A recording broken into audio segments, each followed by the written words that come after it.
நியோமேக்ஸ் முதலீட்டாளர் அனைவருக்கும் வணக்கம்.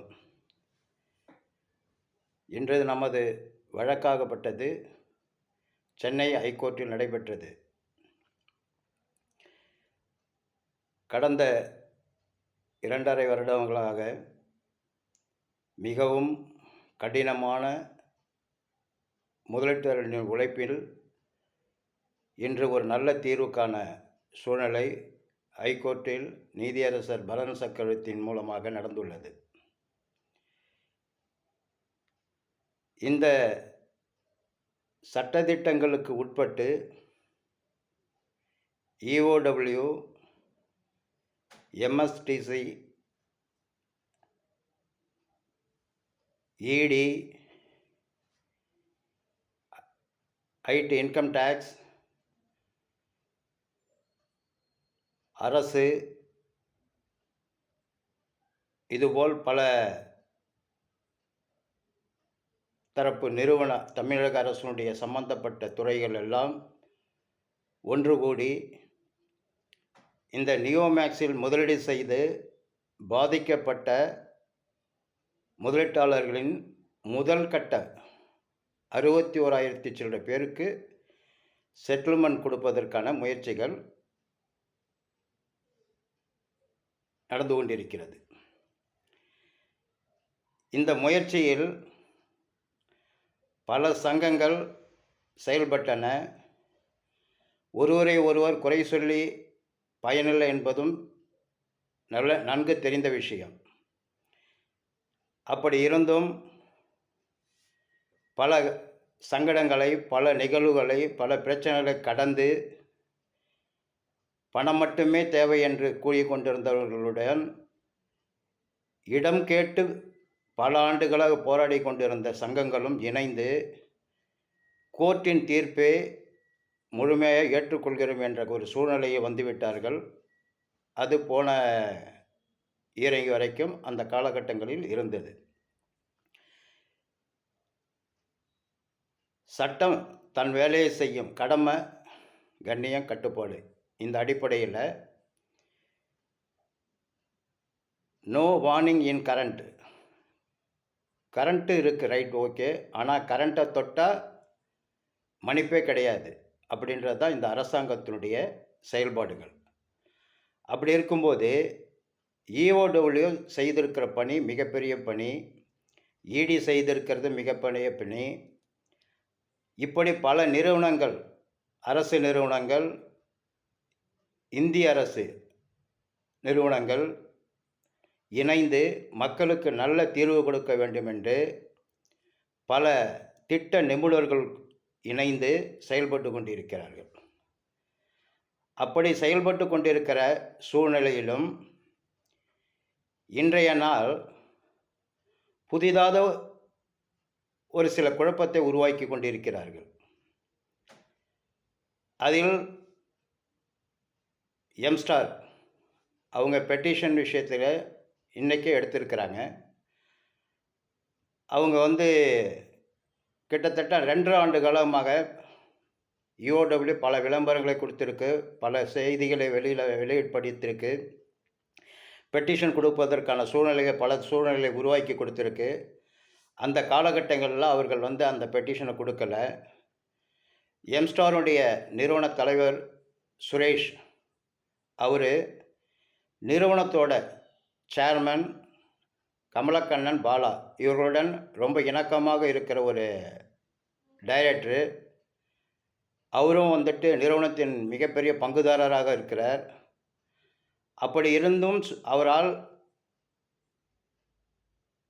அந்த நிறுவன தலைவர்களை வைத்து அவர் சங்கத்தை நம்பி வந்த சங்க உறுப்பினர்களுக்கு செட்டில்மெண்ட் செய்து கொடுப்பதற்கான முயற்சிகளை 2 ஆண்டு காலமாக எடுத்துக்கொண்டிருந்தும் அந்த முயற்சிகள் ஃபெயிலியர் ஆகிவிட்டா என்னன்னு தெரியல. இப்போ அவங்க பெட்டிஷனுக்கு உள்ளே வராங்க. 2 விஷயமாக நம்ம பார்க்கணும். 2.5 வருஷமாக வராதவங்க உள்ளே வர்றது நல்லதுக்கா கெட்டதுக்கா, இந்த 2 விஷயத்தையும் நம்ம பார்க்கணும். அப்படி அந்த அடிப்படையில் பார்க்கும் பொழுது இது ஒரு புதிய குழப்பத்தை உண்டாக்குற ஒரு சூழ்நிலையாக உருவாகுது. அதை நீதியரசர் தெளிவான முறையில் சொல்லிட்டாரு. பார்ட் 1, பார்ட் 2 அப்படி பிரிச்சுட்டு போகிறோம். அதனால் வந்து பார்ட் 1ல் இதோட சரி, பார்ட் 2ல் வந்து உங்களுடைய இதை நான் பரிசீலனை பண்ணுறேன்னு சொல்லிட்டாரு. அதுபோல் இன்னொரு பிரச்சனை, அது வந்து பியூர் அக்மார்க் இன்வெஸ்டர்ஸ் பல கேள்விகளை எழுப்பியிருக்கிறாங்க, பல பிரச்சனைகளை கூறியிருக்கிறாங்க. அவங்களும் வந்துட்டு தமிழகம் ஃபுல்லாக கம்ப்ளைண்ட் கொடுக்க வேணாம் அப்படின்ற அந்த கோட்பாடில் மிக தீவிரமாக நிறுவனத்துடைய சப்போர்ட்டில் செயல்பட்ட ஒரு சங்கம்தான். அப்படி செயல்பட்ட சங்கம் அவங்களும் கடைசி காலத்தில், கடைசி நேரத்தில் சொல்லுவாங்களே, சாக போகிற நேரத்தில் சங்கரான்னு சொன்ன மாதிரி, அந்த மாதிரி அந்த கடைசி காலகட்டத்தில் அவங்களுடைய உறுப்பினர்களாக கூட்டு வந்து ஐயான்னு கோர்ட்டில் கொடுத்துட்டாரு. அந்த தேதிய நாட்களும் நேரங்களும் கரெக்டாக இருந்ததுனால அது அவங்களுக்கு கம்ப்ளைண்ட்டாக மாறிடுச்சு. அது அவர் உள்நோக்கம், உள்ளே வந்த நோக்கம் 61,000 கம்ப்ளைண்டரை வாழ வைக்கிறதுக்கா, இல்லை அந்த 61,000 கம்ப்ளைண்டர்களுடைய வாழ்வாதாரத்தை கெடுக்கிறதுக்கான்றது கடவுளுக்கு தான் தெரியும். சரி, இவங்கெல்லாம் சீனியர் சிட்டிசன், நம்ம யாரும் எதுவும் சொல்கிறதுக்கு இல்லை, எல்லாருக்கும் பலனளிக்கும், இன்வெஸ்டர் எல்லாமே வந்துட்டு போட்ட முதலை பெறணுன்றது தான் எல்லா முதலீட்டருக்கும் உள்ள இது, எல்லா சங்கத்துக்கும் உள்ள இது. அதனால் நம்ம இதை பற்றி அதிகமாக பேசணுன்னு இது இல்லை. அதுக்கப்புறம் கடந்து வந்துக்கிட்டு இருக்கு, பல ஆர்கியூமெண்ட் நடந்துகிட்டு இருக்கு. அந்த ஆர்கியூமெண்ட்டில் பல விஷயங்களை இது பண்ணிகிட்ருக்காரு. இது வரைக்கும் அவரே லாஸ்ட் ஒரு வீடியோவில் சொல்லியிருக்காரு, நான் எதுக்குயா வந்து அட்டாச்மெண்ட் பண்ணணும், நான் எதுக்கு சொத்தை கண்டெடுக்கணும், நான் எதுக்கு முதலீட்டாளர்களுக்கு சப்போர்ட்டாக வேலை செய்யணும், நான் பியூர் அக்மார்க்கு உள்ளவன் முதலீட்டாளர், அதனால் நான் வந்து உக்காந்து இது யூடியூப் மட்டும் பேசிகிட்டு இருப்பேன், எங்கள் சங்கத்தில் இருக்க மொத்த பேத்துக்கும் எந்த சூழ்நிலை எது வந்தாலும் முதல்ல போய் கியூவில் நின்றுவேன் அப்படின்லாம் பேசக்கூடிய ஆள் தான். அவர் தான் வீடியோவில் பேசியிருக்காரு. ஆனால் பல சங்கங்கள் பல சொத்துக்களை வந்து கண்டெடுத்து அதில் மிகப்பெரிய பங்காற்றியது தேனி சங்கம். அப்படிலாம் இது பண்ணி சொத்துக்களை கண்டெடுத்து அட்டாச்மெண்ட் செய்து இன்றைக்கி அவங்க ஒரு 1300 கோடி அட்டாச்மெண்ட் செய்திருக்கோன்னு சொல்கிற அளவுக்கு அட்டாச்மெண்ட் பண்ணியிருக்கிறாங்கன்றது உண்மைதான். நம்மளும் நம்ம சங்கங்களும் பல முயற்சிகள் எடுத்து அந்த முயற்சிகளில் உள்நாடு வெளிநாடுன்ற அந்த எல்லா விஷயத்தையும் வந்துட்டு ஒரு தெளிவுபட எடுத்து டாக்குமெண்ட்டாக கொடுத்துருக்கோம். பல முயற்சிகள் செட்டில்மெண்ட்டுக்கு செஞ்சிகிட்ருக்குறோம். கம்பெனி ஈடி தரப்பில் அவங்களுடைய பணி 2 ஆண்டுகளுக்கு முன்னாடியே வந்துட்டு அவங்க கண்டெடுத்தது 1100 கோடி ரூபாய் சொத்துக்கள். மேலும் முயற்சி செய்கிற ஒரு நேரத்தில் அவங்கள இல்லை இந்த முதலீட்டாளர்கள் பாதிக்கப்பட்டவர்கள் செட்டில்மெண்ட் ஆகணும் அப்படின்ற ஒரு நல்ல எண்ணத்தில் அவர்களுடைய பணியையும் நிறுத்தி வைக்கப்பட்டுள்ளது. இது முதலீட்டாளர்கள் நல்லா தெரிஞ்சுக்கணும். இஓடபிள்யூ இப்போ செய்கிற வந்து கொடுக்கக்கூடிய அசட் எல்லாமே நிறுவனமாக வந்து கொடுத்துருக்குற அசட்டு, நிறுவனமாகவே வந்துட்டு மக்களுக்கு தீர்வு கிடைக்கணும் கொடுத்துருக்க அசட்டு தான். அந்த அசட்டு தான் ஏல நடவடிக்கைக்கு வந்துட்டு இருக்குது. இன்னும் இது முதலீட்டாளர்கள் கண்டெடுக்கப்பட்ட சொத்து அட்டாச்மெண்ட் ப்ராசஸில் போயிட்டுருக்கு. அது வந்து ஃபியூச்சரில் ஏல விடுற சூழ்நிலைக்கு வரும். இது 2 கட்டங்கள் 3 கட்டங்கள் நடந்து கொண்டு இருந்தாலும் ஈடியில் ப்ரெஸ் ரிப்போர்ட்டு கொடுத்துருக்குறாங்க. என்ன கொடுத்துருக்காங்கன்னா, நிறுவனத்தாரர்கள் முதலீட்டாளர்களுக்கு முழுமையான செட்டில்மெண்ட் கொடுக்கறதுக்கு எங்களால் முடியும், அது 6000 கோடியில் 7000 கோடியில் 8000 கோடி வந்தாலும் நாங்கள் முழுமையான செட்டில்மெண்ட் கொடுப்போம் அப்படின்னு சொல்லிட்டு கொடுக்குறோம் செய்கிறோன்னு வாக்குறுதி கொடுத்து ப்ரெஸ் மீட் கொடுத்து தான் ஈடிகிட்டேருந்து அவங்க ரிலீஸ் ஆகியிருக்கிறாங்க. அதே மாதிரி இஓடபிள்யூவில் குறிப்பிட்ட டைரக்டர்ஸுங்க அஃபிடேவிட் போட்டு கொடுத்துருக்காங்க. 6000 கோடியில் அது 8000 கோடியில் எவ்வளோ வந்தாலும் கடைசி கம்ப்ளைண்ட் வரைக்கும் செட்டில்மெண்ட் பண்ணி முடிக்கிறோம் அப்படின்னு சொல்லி அஃபிடேவிட் போட்டு கொடுத்து தான் அவங்க பெயிலில் வெளில வந்திருக்கிறாங்க. ஸோ கம்பெனி தரப்புலையும் கொடுக்க ரெடி ஆகிட்டாங்க. மக்களும் வந்துட்டு ஏதோ ஒரு விதத்தில் நம்ம வந்து பாதிப்பு இருந்தாலும் நமக்கு பலன் இல்லைனாலும் போட்ட முதல் கிடைக்கின்ற நம்பிக்கையோடு வந்துட்டாங்க. அப்படி இருக்கும்போது இந்த கோர்ட்டு நடவடிக்கையில் குறுக்கில் பூந்து பல குழப்பத்தை உருவாக்கிட்டு இருக்கிறதெல்லாம் வந்துட்டு அவர்கள் சுயநலத்துக்கும் யாருக்கும் நல்லது செய்கிறன்ற ஒரு எண்ணத்துலேயும் செயல்படுறான்றது முதலீட்டாளர்கள் எல்லாம் தெரிஞ்சுக்கணும். இப்போ என்ன நடந்துகிட்டு இருக்கு பாருங்கள். தெளிவாக ஜட்ஜி தீர்க்கமான கரெக்டான ஒரு சில விஷயங்களை டே பை டே அப்படியே நவுத்தி எடுத்துகிட்டு வந்து தெளிவுபட இன்றைக்கி ஃபைனலிஸ்ட் கொண்டு வந்துவிட்டார். அப்படி இருக்கிற காலகட்டத்தில் இன்றைக்கி இவர் ஒரு புதுசாக ஒரு தகவல் சொல்கிறார். என்னென்னா 61,000 கம்ப்ளைண்ட் இருக்கிறாங்க. இந்த 61,000 கம்ப்ளைண்ட்டும் எம்எஸ்டிசியில் போயிட்டு பதிவு பண்ணுங்க அப்படின்ட்டு.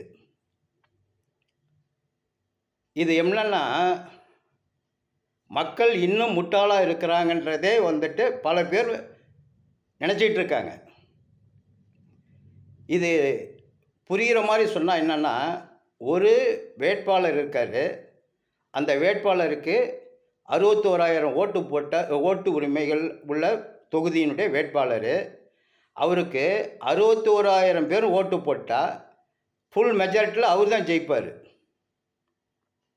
அதுபோல் 61,000 பேரும் கம்ப்ளைண்டர் வந்து பதிவு பண்ணிவிட்டு அந்த பதிவு ஃபுல்லாகவே அங்கே ஃபுல்லாகி போச்சுன்னா அவுட் ஆஃப் பீப்புள் வந்து ஏலம் எடுக்கிறதுக்கு என்ன வழி இருக்கும்?